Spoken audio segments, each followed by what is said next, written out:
ஏய், இங்க நான் தான் கிங்கு. நான் வச்சதான் ரூல்ஸ். அந்த ரூல்ஸ் என் இஷ்டத்துக்கு அப்பப்போ மாத்திட்டே இருப்பேன். அது கப்சிப்புன்னு கேட்டு ஃபாலோ பண்ணணும். அதை விட்டுட்டு ஏதாவது அடாவடித்தலை பண்ண நினைச்ச உன்னை கண்ட துண்டமா வெட்டி கழிச்சு போட்டுடுவேன். ஹொக்கோம், டைகர் கா ஹொக்கோம்.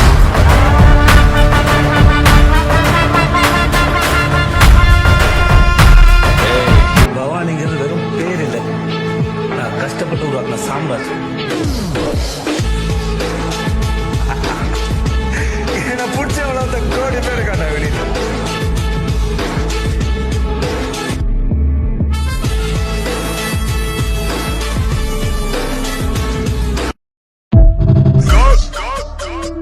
You talking to a real GOAT.